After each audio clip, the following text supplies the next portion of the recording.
Hey guys, this is your host Nitin Binhani and a very warm welcome to my startup podcast channel JasaRodio, where we share real stories with real learnings. So, in partnership with OfBusiness, we are presenting to you a 3-part podcast series on how to build a profitable unicorn startup. Now, OfBusiness is a B2B procurement and fintech platform, which is the youngest profitable Indian unicorn, having crossed over 2 billions of revenues in FY 22-23. The 7-year-old startup, which turned unicorn in July 2021, it has leapfrogged to valuation over $6 billion, operating across 20 plus countries, and has an impressive backing from the top global investors like Tiger Global, Norwest, SoftBank, etc. So let me introduce to the two co-founders, Nitin, Jain and Vasant Sridhar. Both Nitin and Vasant will share their valuable insights based on their journey of building OfBusiness and more so turning it into a profitable unicorn that it is today. Nitin is the Chief Business Officer who handles the overall business development, whereas Vasant is the Chief Sales Officer handling sales at both Oxiso and OfBusiness. Without further delays, let's welcome our today's special guest. Nitin and Vasant, thank you for joining us and pleasure to have you on board. Yeah, thank you so much, Nitin, for having us. And I'm very, very happy and glad to be here. I'm Nitin Jain. I'm one of the founders along with Vasant. Yeah, thank you so much for having us on the podcast. Yeah, Vasant here. Thanks, Nitin. I think quite happy to connect to you and have this free-flowing conversation. Let's start with, how did this entrepreneurship bug hit you? I mean, how did you come up with this idea of business? Yeah, so, I was in London before OfBusiness happened. So I was in London from 2008 to 2015. And, I was just constantly talking to myself out there in London that whether I'm making an impact. And, the answer every single time I spoke to myself was a resounding no. So I was just working for the rich guys like BMW, Volkswagen and other telecom companies and just making them richer, by designing products, how to manage their liabilities and their assets. And, I was not really working for the people on the ground, those who really matter, the SMEs who are sort of, the crux of the economy, and those who are not as sort of rich or those who don't have that kind of access to capital as the big guys do. And that's what inspired me to come back to India, where there's a plethora of opportunities, where there is massive opportunity out there and a real canvas to create an impact. So that's really the inspiration that I drew, that I don't want to be working for the rich guys or the big guys. I want to be working for the real on ground businesses where I would be able to make a dent. And this was in the year? This was in the year 2015. Vasant, do you want to add to it? Yeah, I think obviously the hunger to do something big and, make a dent in the universe was, I think, what united all of us, right? But I think having said that, there's another element that there were also challenges that, we had observed in our professional careers, prior to this. And it was also linked to a lot of things that we had seen, over time before even the starting of business. Nitin comes from a, family business in construction. I spent my time in ITC in manufacturing. I was actually at procurement and working on efficiency. So there were actually challenges that we had witnessed firsthand in our corporate experiences that we realized that ye to problem hai, there is something that needs to be solved. And I think the realization that today, if for us, like we are into procurement and raw material services, firsthand experience that if a large organization like ITC today has inefficiency in procurement and there is information asymmetry and there is enough negotiation power that even a large organization has, I think the reality check that even smaller organizations will be facing these challenges, given we were also working with them, made us realize that yes, we have seen the problem firsthand. Let's not sort of solve for it within the large corporate. Let's come out and actually build a corporate solving all these problems for, different companies in India. So what were the key pain areas or the challenges that you observed in the procurement sector? Yeah, so I come from a little bit of a construction background where on my mother's side, they used to be infrastructure contractors. And typically, what I observed was that, there are only 2 or 3 distributors where they procure.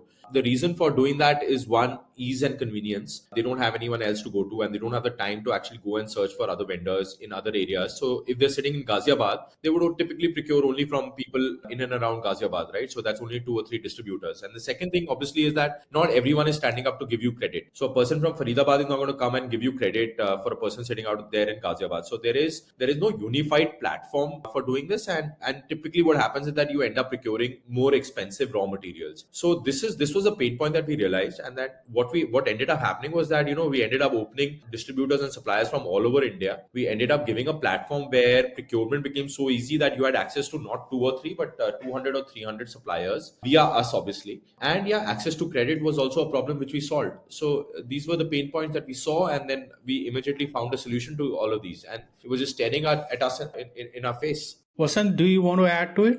So I'll tell you what happened in ITC. So we are obviously looking at streamlining procurement, right? And for most industries, procurement is 60-70% of the entire cost, typically manufacturing industries, contracting industries, etc. I was looking at both factories and also an infrastructure project that was happening in Guntur, right? Now we realized that procurement, the process is so broken. No one procures directly from the manufacturers. You go through so many disintermediates out there. There are dealers, distributors, vendors. Each of them would be supplying one brand, one product, one SKU. There is no centralized procurement that's there. The other issue is for any entity which has locations across India, like typical contractors have locations across India, ITC itself, every unit has factories across India. Within that, there is disparate procurement. The local guy procures, within his territory. So the ability to aggregate volumes and get negotiation power was not there. There were too many intermediates that I mentioned, dealers, distributors from whom you had to procure. Credit was also a problem. You need credit. They charge a lot for credit. Sometimes they don't give credit. And I think the reality that if today a large organization does not have as streamlined procurement that there is ability to improve it. Look at it from the side of the smaller manufacturers, the smaller contractors, the SMEs out there. When 60-70% of their cost base is raw material and other materials to procure, but today none of them procure from the large manufacturers. They buy from dealers, distributors. They don't have access to one supplier to provide all products, all brands across all territories. This experience was what we wanted to solve and smoothen through, our platform. Now, you have a great co-founding team at OfBusiness. Did you guys knew each other prior to the venture? Yeah, so Ashish was sort of the person who got all of us together. He got Bhuvan, me, Ruchi, Vasant together, and that was sort of the beginning of it all, right? So he kind of assembled a very diverse sort of founding team, right? So Vasant was great in terms of sales and operations. So I had a little bit of a banking background, but I was very, very extrovert in terms of speaking and so on and so forth. Ruchi was sort of great at processes and managing money. Bhuvan again was handling the entire tech of Snapdeal, and Ashish himself was like a sort of a very strong business mindset kind of guy. So, he got a great set of founders, people together with diverse backgrounds. And then we kind of divided our sort of expertise areas, separately. So Vasant kind of took over the south and the operations bit of it. I took over the north and a little bit of west. Ashish took risk on his own hands. Ruchi took finance as a forte. And Bhuvan was obviously managing tech. So the great thing about us is that, we never sort of stepped on each other's shoes, and we sort of divided our areas, and we were just 5 very smart people in a room, and we knew what to do. It's interesting that everybody had his or her work areas really cut out. Would you thus regard this as a key secret of having a great founding team with complementary skill sets? Yeah, that's very important. When you assemble great people, but you have to ensure that, the areas that they're working in, no two founders are colliding there, because, what's the point of then having smart people work on ideas where 2 or 3 same skill set people are working in the same area? Then you don't need more than that. So we kind of divided our areas, and we were very, very coherent about it. So that's what worked for us. Vasant, can you walk us through some of the challenges you guys faced in the early stages, and how did you overcome them? See, we were trying to provide our solutions, our platform to traditional businesses, right? Our typical customers were manufacturers, contractors, brick and mortar of India, right? Typically customers in Trichy, not even in Bangalore, but in the Pina side of Bangalore, not in Bombay, but in Pune, Talavadi, right? So that's customer base that we were targeting. And I think these are very traditional businesses driven by promoters who had been in this business forever, right? So I think both the product selling to them, the concept sell, as well as the making them come onto our platform, when traditionally there hasn't been any new thought, new energy, or any form of new age solution to these businesses. I think that was the first challenge that we all faced, that we are trying to disrupt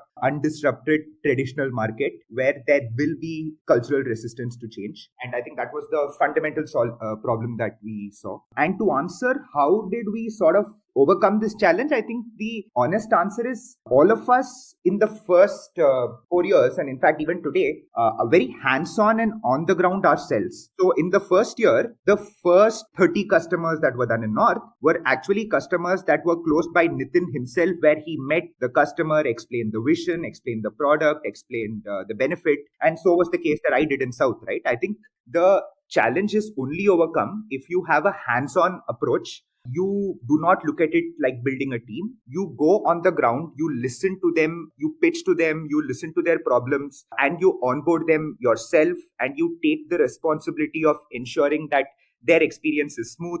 You problem solve with them. And I think that's key to not only how we solved it on day one, but I think that's also key to how we believe organizations scale, that even today, a very, very hands-on organization, DNA in our approach. Nitin, do you want to add to it? Yeah, so as Vasant pointed out, the initial set of customers were just closed by either Vasant, Ashish, me, in terms of sales and so on and so forth. So that's very, very key that we still hold very dear to our heart. So even today, it's Vasant who's sort of going and meeting new clients, it's me who's going and meeting suppliers or associations and so on and so forth.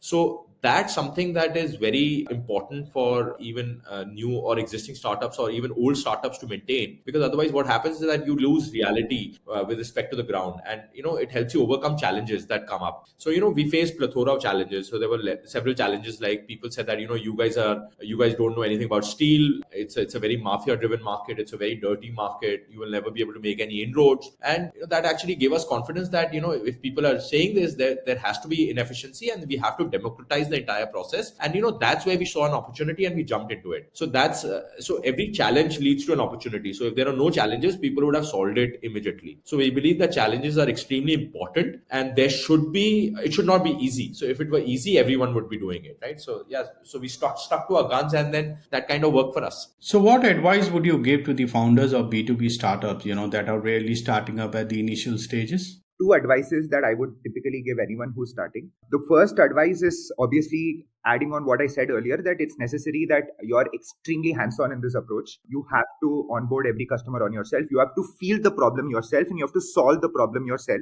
so that you are able to witness the challenge that's there. Only then people under can replicate and scale that business. I think the other thing that I would obviously talk about is, if you look at the B2B landscape, right, you'll realize that it's a fairly large landscape. Market size, unlike B2C, is never an issue in B2B. Like to give you some number, just one category that we started with, steel, is a $80-90 billion market, right? So I think market size that a lot of people face, challenges that people say in B2C businesses, like say in D2C, right? Those challenges typically are not there in B2B. The challenge that's typically there in B2B is more about solving for repeat and profit pool. So if someone needs to be successful in B2B, I think one, you have to have a hands-on approach and solve a problem or feel a problem yourself rather than inventing a problem which doesn't exist. And the other thing is, irrespective of the scale that you are in, you should see that there is profit pool, there is a path to monetize, and there is enough margins at play for you to actually make it a very large business. Because market size is never a deterrent here. I think it's the profit pool that becomes the question of how you can solve it with an efficient go-to-market,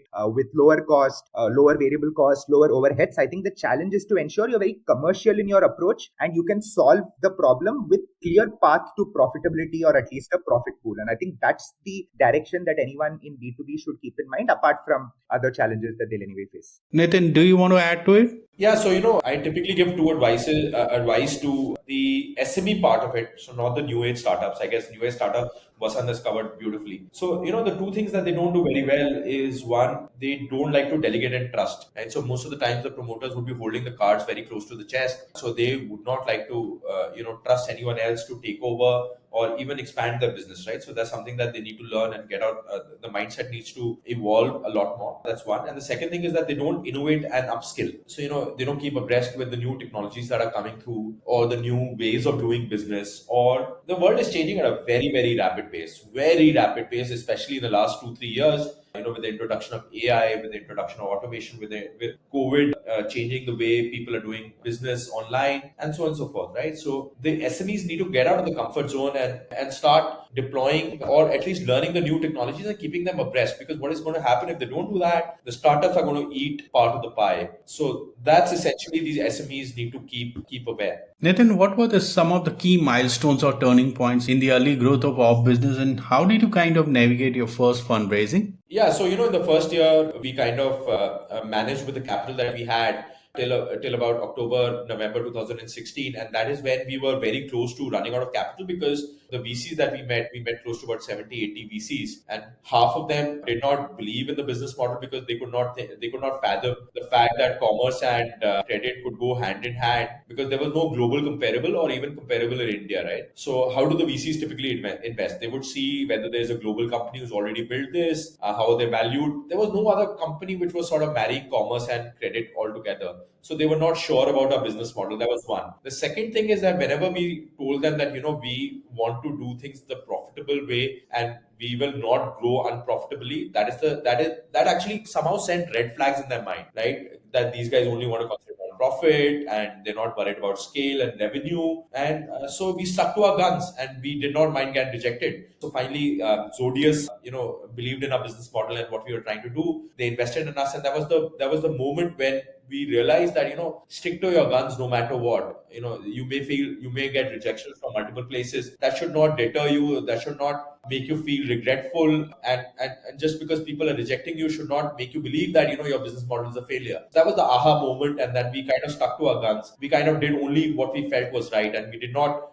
wait for others to actually tell us what was right. So yeah, that was a turning point in our thought process. No, and Nitin, I think one more point I'll add to a turning point, and I think what happened is that we started as a commerce business, but we realized that any commerce business has embedded finance in it. There is credit that's given, there is a working capital cycle, and hence whether it is for stickiness, whether for scale, whether it's for repeat, or whether it's profitability, we realized that there is embedded finance that's there in the business. And I think a decision that we took circa 2016, that we will actually do it ourselves. We will, build an NBFC ourselves, apply for a license, understand credit, understand sales, understand customer demarcation, liability, fundraising, and to actually build a financial services business too, I think was a decision that we all took, in 2016. And I think that would also be a turning point for us, because if you now look at us as a group, we obviously have two well-funded unicorns. We obviously have OfBusiness, and we also have Oxizo, which is now also independently, which started as a captive financial unit, but today less than 10% of its business is captive. It's a standalone financial institution itself. And I think that would also mark a turning point, that we decided to take the more rigorous, painful, hard effort of building a financial services business in parallel with a commerce business, rather than, solve it through externally. So essentially, to summarize the first part, both Nitin and Vasant recommend that founders should always have boots on the ground, that is to be closer to their customers. Founders must adopt a hands-on approach and not just depend on theory. They must also identify the key challenges of their customers and provide a frictionless solution to those challenges, all the while focusing on both growth and profitability. Folks, that's it for part 1. Stay tuned for part 2 of this podcast series, which is coming up very soon. Thank you. Thank you, Nitin and Vasant, for sharing great valuable insights. Lastly, I want to thank all the listeners who took their valuable time to listen to this podcast. Keep rocking, be safe, and don't forget to share.